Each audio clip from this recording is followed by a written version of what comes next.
ফেব্রুয়ারির প্রথমার্ধে জাতীয় সংসদ নির্বাচন জানালেন সিএসি। রোববার হালনাগাদ ভোটার তালিকা প্রকাশ করবে কমিশন। তুহিন হত্যাকাণ্ডে প্রধান আসামি কেটু মিজান সহ 7 জনের 2 দিন করে রিমান্ড। বিভিন্ন স্থানে সাংবাদিকদের প্রতিবাদ সমাবেশ। শুধু পরিবর্তন নয়, ভালো কিছু চায় দেশের মানুষ। মন্তব্য তারেক রহমানের। নেতাকর্মীদের মাঝে গণতন্ত্রের চর্চা বাড়ানোর তাগিদ। ছাত্র রাজনীতি বন্ধ নয়, কল্যাণমুখী করার তাগিদ ঢাবির বিভিন্ন সংগঠনের। বিশ্ববিদ্যালয়ের শিক্ষার্থীদের দাবি পূরণ করবে কর্তৃপক্ষ। গণ অভ্যুত্থানের 1 বছরের প্রত্যাশার বাস্তবায়ন নিয়ে প্রশ্ন বিশিষ্টজনদের। জুলাই ঘোষণাপত্রের ইতিহাস বিকৃতির অভিযোগ। আলাস্কায় ট্রাম্প পুতিন বৈঠকে আসার আলো দেখছে না ইউক্রেনবাসী। যুদ্ধবিরতি চুক্তির বিনিময়ে ভূখণ্ড হাতছাড়া নয়। এবং অনূর্ধ্ব-20 নারী এশিয়ান কাপ বাছাইয়ে ভাগ্য নির্ধারণী ম্যাচে কাল দক্ষিণ কোরিয়ার মুখোমুখি বাংলাদেশ। খেলা শুরু বিকেল 3টায়। দর্শক, আমন্ত্রণ সংবাদরাতে। শুনছিলেন শিরোনামগুলো, সঙ্গে থাকছি আমি তানসিয়া জুথি। আগামী বছর ফেব্রুয়ারির প্রথমার্ধে ত্রয়োদশ জাতীয় সংসদ নির্বাচন অনুষ্ঠিত হবে বলে জানিয়েছেন প্রধান নির্বাচন কমিশনার এএমএম নাসির উদ্দিন।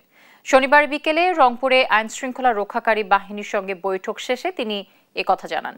এদিকে রোববার হালনাগাদ ভোটার তালিকা প্রকাশ করা হবে বলে জানানো হয়েছে নির্বাচন কমিশনের পক্ষ থেকে। সহকর্মী রফিকুল ইসলামের প্রতিবেদন জানাচ্ছেন শামীম হোসেন।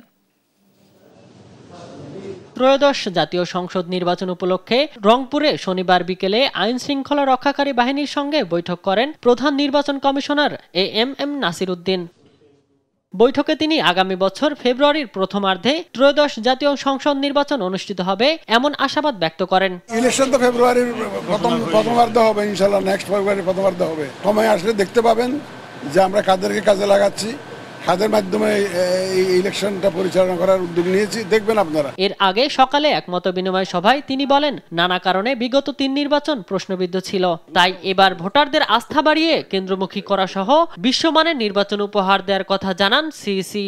ইলেকট্রাল প্রসেসের উপরে, ইলেকশন কমিশনের উপরে, ইভেন আমাদের যারা ইলেকশন পরিচালনা করেন, সেটা প্রশাসনের হোক, পুলিশের হোক, আইন শৃঙ্খলা বাহিনীর সদস্য হোক, মানুষের আস্থাটা নষ্ট হয়ে গেছে টোটালি।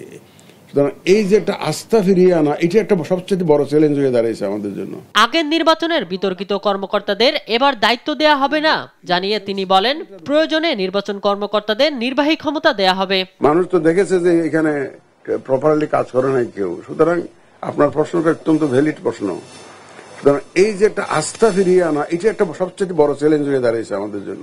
নির্বাচনের আগে দেশে আইন শৃঙ্খলা পরিস্থিতি আরো উন্নতি হবে আশা করছেন সিইসি।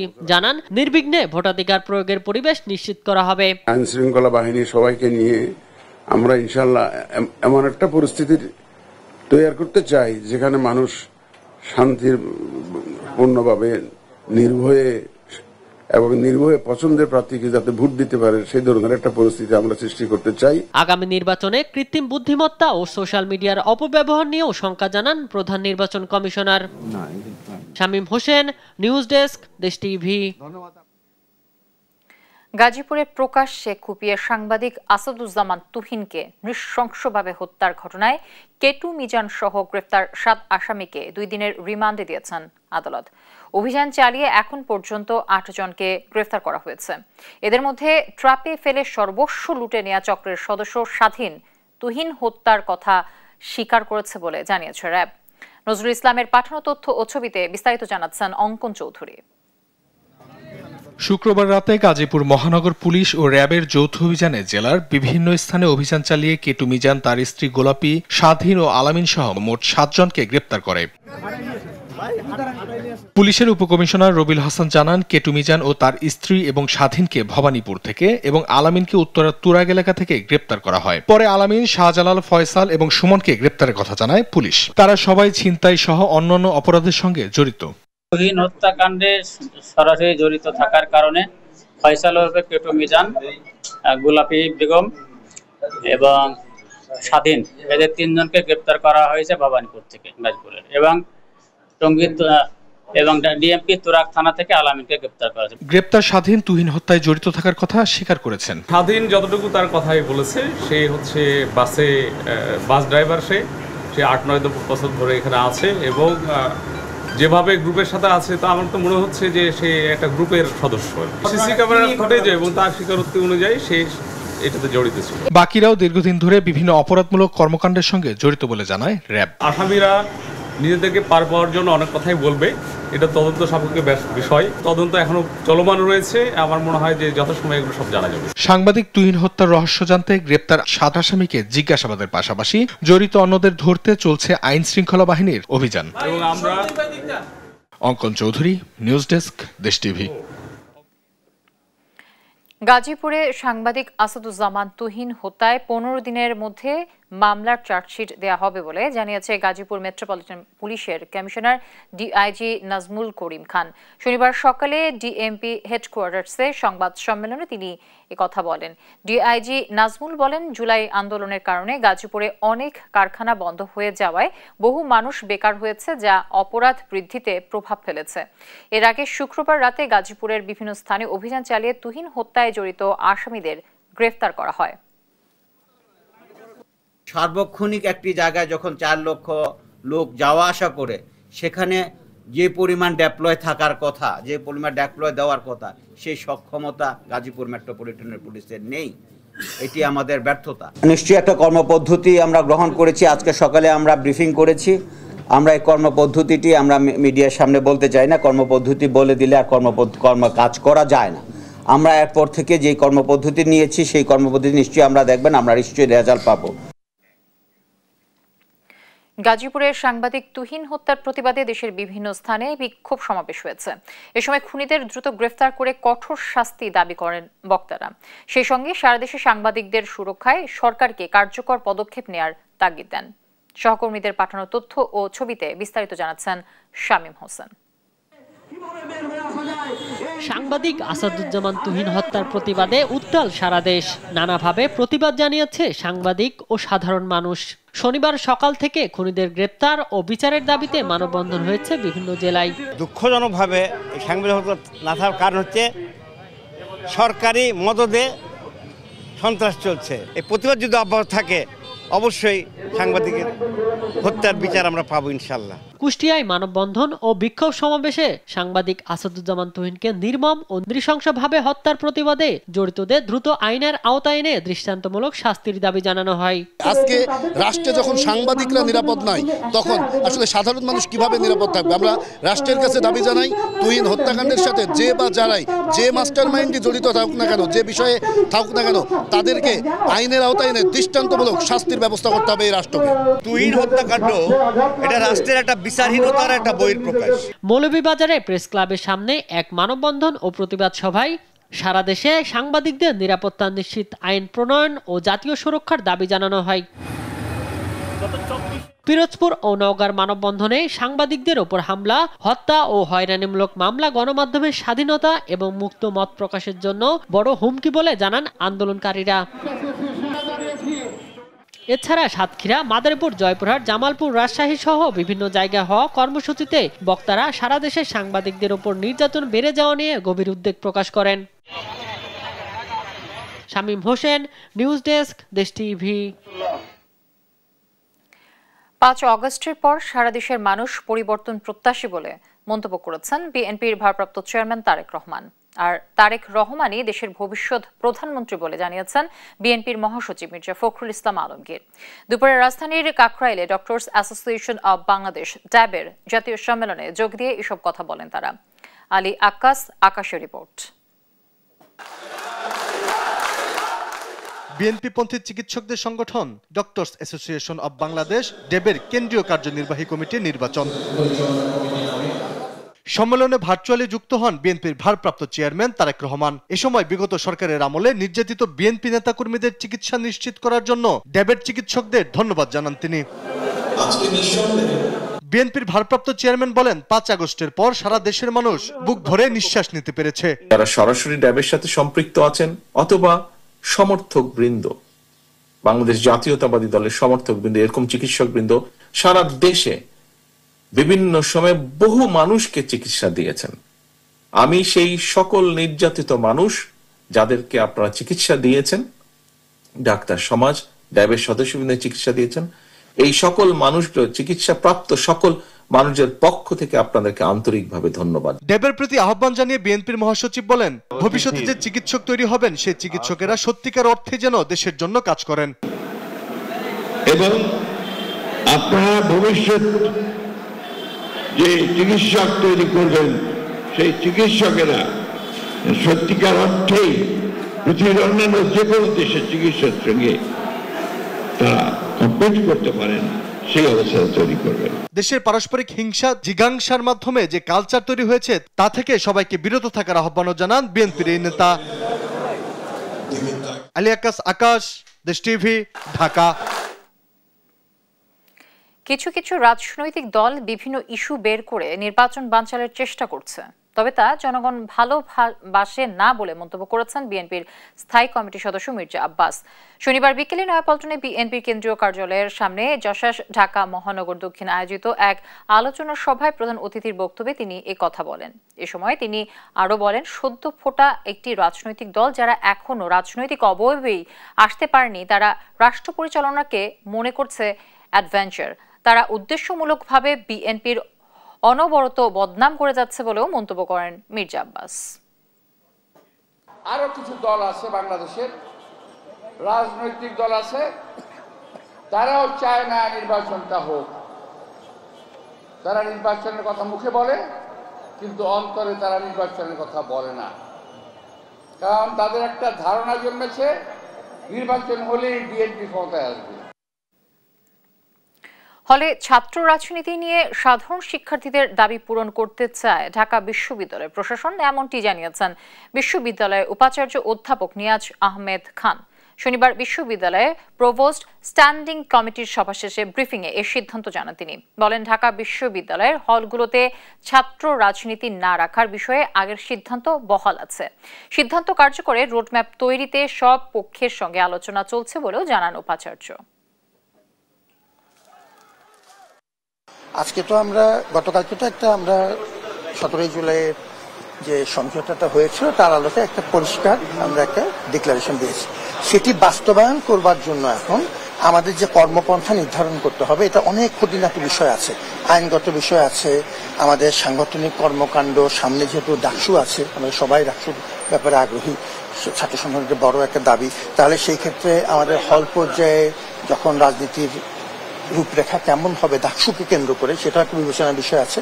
এই জন্য আমরা এখন যেটা করছি যে আজকে আমরা ওই বিস্তারিত কর্মপন্থাটা ঠিক করার চেষ্টা করছি, যেটা একটা গাইডলাইন আকারে আমাদের উপস্থাপন করা হবে। ডাকসু নির্বাচন সামনে রেখে ক্যাম্পাসে ছাত্র রাজনীতি বন্ধ করা এক ধরনের ষড়যন্ত্রের অংশ বলে অভিযোগ করেছে ঢাকা বিশ্ববিদ্যালয় ছাত্রদল। সব পক্ষের ছাত্রদের সঙ্গে বসে সিদ্ধান্ত নেওয়ার কথা বলল ছাত্র শিবির। আবাসিক বা একাডেমিক কেন্দ্রিক ছাত্র রাজনীতি না রাখার পক্ষে গণ অধিকার পরিষদ। সব ছাত্র রাজনৈতিক দল ও সাধারণ ছাত্রদের মতামতের ভিত্তিতেই ভবিষ্যতে রাজনৈতিক বন্দোবস্ত করার প্রস্তাবও আসে নেতাদের থেকে। হাসান আল মাহমুদ জানাচ্ছেন বিস্তারিত। শুক্রবার সকালে ঘোষণা করা হয় ঢাকা বিশ্ববিদ্যালয় ছাত্রদলের হল কমিটি। রাতে কমিটি ঘোষণা ও হল রাজনীতি বন্ধের দাবিতে বিক্ষোভে নামে সাধারণ শিক্ষার্থীরা। তবে ডাকসু নির্বাচন সামনে রেখে ক্যাম্পাসে ছাত্র রাজনীতি বন্ধের দাবি এক ধরনের ষড়যন্ত্রের অংশ বলে অভিযোগ ঢাকা বিশ্ববিদ্যালয় ছাত্রদলের। বাংলাদেশকে ঘিরে যে ধরনের রাজনৈতিক ষড়যন্ত্র চালু হয়েছে, এটি একটি ষড়যন্ত্রের অংশ। রাজনীতিটা কিভাবে পরিচালিত হতে পারে, শিক্ষার্থীদের কল্যাণে কিভাবে হতে পারে, সেটি নিয়ে বিশ্ববিদ্যালয় প্রশাসনের সাথে আলাপ আলোচনা হতে পারে। হল রাজনীতির সঙ্গে নিজেদের সম্পৃক্ততা নেই জানিয়ে ছাত্র শিবির জানায়, বিশ্ববিদ্যালয় প্রশাসনের উচিত সব পক্ষের ছাত্রদের সঙ্গে বসে সিদ্ধান্ত নেয়া। বিশ্ববিদ্যালয় প্রশাসনের এখন দ্রুততম সময়ের মধ্যে যেটা উচিত সেটা হচ্ছে প্রত্যেক স্টেক হোল্ডারের সাথে বসে একটা কনসেনসাসের ভিতরে মাধ্যমে সবার ঐক্যমতের ভিত্তিতে একটা লিখিত ফরম্যাটে নিয়ে আসা, যে ফরম্যাটে যে রাজনীতি করতে চাইবে না তারও যেমন অধিকার হরণ হবে না, যে রাজনীতি করতে চাইবে তারও কোনো ধরনের সাংবিধানিক অধিকার হরণ হবে না। বাম সংগঠনগুলোর দাবি সব সংগঠনের বিশ্ববিদ্যালয়ের কমিটি প্রকাশ করতে হবে। এখন কোনো দলীয় সরকার ক্ষমতায় নাই, এই অবস্থায় আপনি সবগুলো সংগঠনকে ডাকেন না, সবগুলো সংগঠনকে ডাইকে বরং উল্টা কথা বলেন যে রাজনীতি প্রকাশ্য করতে হবে। এর আগে শুক্রবার রাতে শিক্ষার্থীদের দাবির মুখে ঢাকা বিশ্ববিদ্যালয়ের আবাসিক হলে ছাত্র রাজনীতি নিষিদ্ধ ঘোষণা করেন উপাচার্য অধ্যাপক ডক্টর নিয়াজ আহমেদ খান। যে রাজনীতি গণরুমে জন্ম দেয়, যে রাজনীতি নিপীড়ন করে, এটা আমরা কেউ চাই না। ফাহিম ইউসুফ, দেশ টিভি, ঢাকা। গণ অভ্যুত্থানের মধ্য দিয়ে পরিবর্তনের স্বপ্ন দেখে দেশের মানুষ। অন্তর্বর্তী সরকার দায়িত্ব নেয়ার 1 বছর পর সে স্বপ্ন কতটা বাস্তবে রূপ নিয়েছে তা নিয়ে প্রশ্ন তুলেছেন বিশিষ্টজনেরা।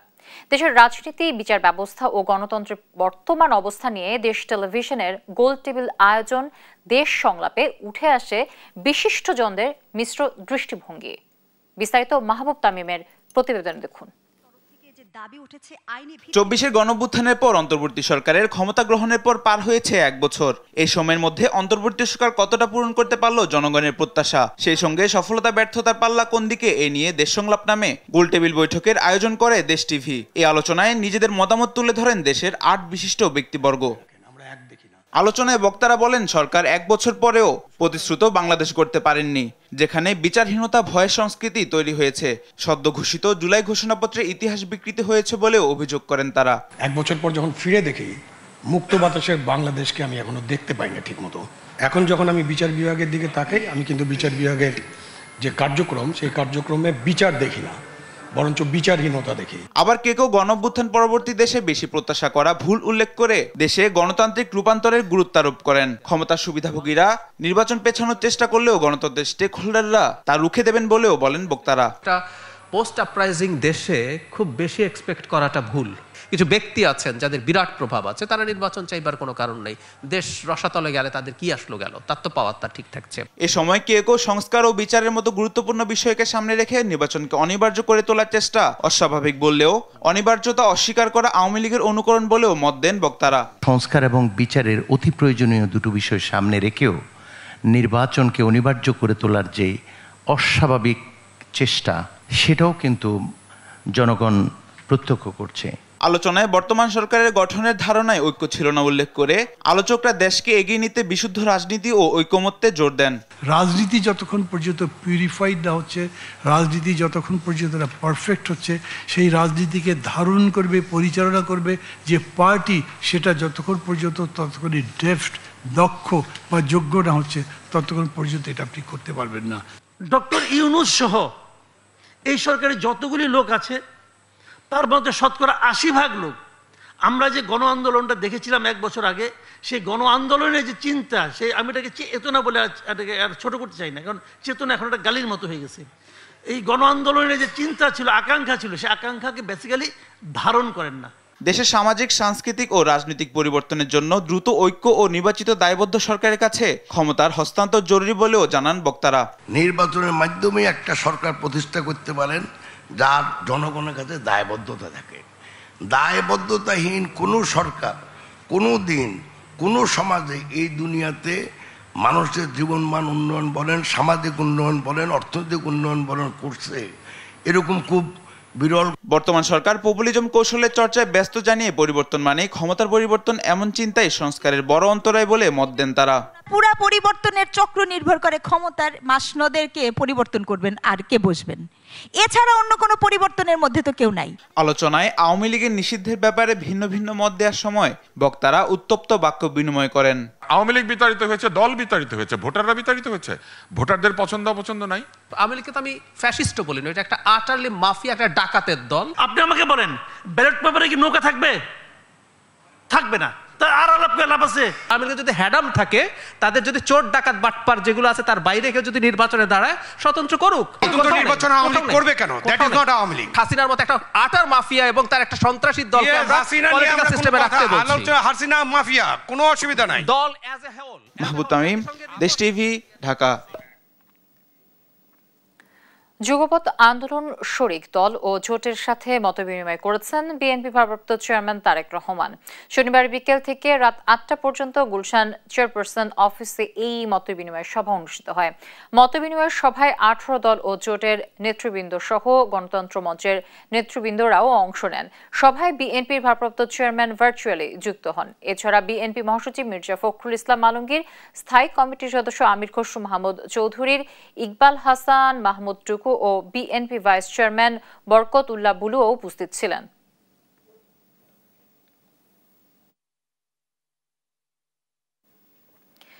পার্বত্য অঞ্চল নিয়ে দেশি বিদেশি ষড়যন্ত্র চলছে বলে মন্তব্য করেছেন বিএনপির স্থায়ী কমিটির সদস্য সালাউদ্দিন আহমদ। শনিবার রাজধানীর সিরডাপ মিলনায়তনে ক্ষুদ্র নৃগোষ্ঠী ও জাতীয় নিরাপত্তা ভাবনা বিষয়ক আলোচনা সভায় তিনি একথা বলেন। এই সময় দেশের অখণ্ডতা ধরে রাখতে জাতি, ধর্ম, বর্ণ নির্বিশেষে সবাইকে ঐক্যবদ্ধ থাকার আহ্বানও জানান তিনি। আর সবার সমান অধিকার নিশ্চিতের দাবি জানান উপস্থিত বক্তারা। বিস্তারিত মোহাম্মদ আলাউদ্দিনের রিপোর্টে। বাংলাদেশের ভূখণ্ডে হাজার বছর ধরে বাঙালিদের সঙ্গে বিভিন্ন জাতিগোষ্ঠীর বসবাস। তবে বিভিন্ন সময় এসব জনগোষ্ঠীর কেউ কেউ বৈষম্য নিরসনে রাষ্ট্রের বিমাতা সুলভ আচরণের অভিযোগ করে আসছেন। কিন্তু দেশের সংবিধান সব নাগরিকদের সম অধিকার নিশ্চিতের কথা বলে। তাই রাষ্ট্রের দায়িত্ব দেশের প্রতিটি নাগরিকের সুষম আর্থসামাজিক উন্নয়ন নিশ্চিত করা। শনিবার রাজধানীর সিরডাপ মিলনায়তনে আদিবাসী, ক্ষুদ্র নৃগোষ্ঠী এবং জাতীয় নিরাপত্তা শীর্ষক আলোচনায় এসব কথা তুলে ধরেন বক্তারা। পাহাড়ি, বাঙালি, চাকমা, মারমা, ক্ষুদ্র নৃগোষ্ঠী এবং সবাই সম্মিলিতভাবে আমরা বসবাস করতে চাই।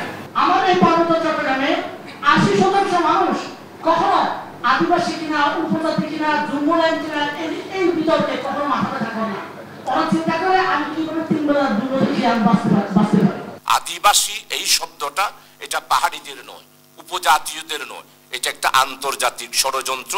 এটার মাধ্যমে আমাদের পার্বত্য এলাকাকে তারা কি করতে চায়, ওই জম্মু ল্যান্ড করতে চায়। সব জাতি উপজাতিদেরকে নিয়ে তাদের ডিসপ্লে করে, তারা আমার মনে হয় তারা আমাদেরকে ইন্টিগ্রেট করতে, আমাদের সমাজে ইন্টিগ্রেট করার জন্য আমাদের আরো সহজ হবে।